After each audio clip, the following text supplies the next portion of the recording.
सभी को एक ऐसी जगह की सैर पर ले जाना चाहती हूँ जो न केवल अपनी प्राकृतिक सुंदरता के लिए जानी जाती है, बल्कि जिसकी मिठास पूरी दुनिया में मशहूर है। जी हाँ, मैं बात कर रही हूँ पहाड़ों की रानी शिमला के उन मनमोहक एप्पल गार्डन्स यानी सेब के बगीचों की। जब हम शिमला का नाम लेते हैं तो हमारे दिमाग में ऊंचे पहाड़, ठंडी हवाएं और ब्रिटिश कालीन वास्तुकला की यादें ताज़ा हो जाती हैं। लेकिन शिमला की असली जान बसती है उन ढलानों पर जहाँ सेब के पेड़ हवा में झूमते हैं। जब आप शिमला के बाहरी इलाकों जैसे कोटगढ़ या नारकंडा की तरफ जाती हैं, तो आपको ऐसा लगता है मानो आप किसी सपनों की दुनिया में आ गई हैं। कल्पना कीजिए, एक ऐसी जगह जहां चारों तरफ हरियाली हो, दूर दूर तक फैले धुंधले पहाड़ हों और उन पहाड़ों की ढलानों पर सजे हुए पेड़ों की कतारें जो चमकीले लाल और गुलाबी सेबों से लदी हुई हैं। यह नज़ारा सिर्फ सुंदर नहीं, बल्कि किसी जीवंत पेंटिंग जैसा है। यहाँ की हवा में एक खास तरह की ताजगी होती है, जिसमें मिट्टी की सौंधी खुशबू और सेब की हल्की मिठास घुली होती है।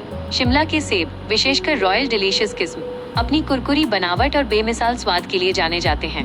लेकिन इन बगीचों की कहानी सिर्फ फलों के उत्पादन तक सीमित नहीं है। यह उन मेहनती किसानों की कहानी है जिन्होंने पीढ़ियों से इस कठोर मिट्टी को अपनी मेहनत से सींचा है। जब आप इन बगीचों के बीच से गुजरती हैं, तो आपको एहसास होता है कि एक सेब को पेड़ से आपकी मेज तक पहुंचने का सफर कितना धैर्यपूर्ण और चुनौतीपूर्ण होता है। इन बगीचों में घूमना एक ध्यान, मेडिटेशन जैसा अनुभव है। अगर आप शरद ऋतु ऑटम में यहाँ आती हैं, तो आप न केवल प्रकृति के बदलते रंगों को देखती हैं, बल्कि स्थानीय जीवन शैली के करीब भी आती हैं। बागवानों के चेहरे पर अपनी मेहनत की फसल को देखकर जो चमक होती है, वो अपने आप में एक प्रेरणा है। ये बगीचे न केवल हिमाचल की अर्थव्यवस्था का आधार हैं, बल्कि यहाँ की समृद्ध सांस्कृतिक विरासत का एक अटूट हिस्सा भी हैं। निष्कर्ष अंत में मैं बस इतना ही कहूंगी कि अगर आप शहर की भागदौड़, शोर और तनाव से दूर शांति और शुद्ध ताज़ी हवा की तलाश में हैं, तो शिमला के एप्पल गार्डन्स आपकी यात्रा सूची में सबसे ऊपर होने चाहिए।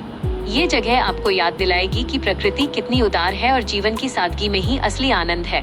अगली बार जब आप शिमला जाएं, तो मॉल रोड की भीड़ से थोड़ा बाहर निकलें, पहाड़ों की गहराई में उतरें और इन बगीचों की खामोशी व खूबसूरती को महसूस करें। यकीन मानिए, वहाँ बिताया गया हर पल आपकी यादों में एक मीठी छाप छोड़ जाएगा। धन्यवाद।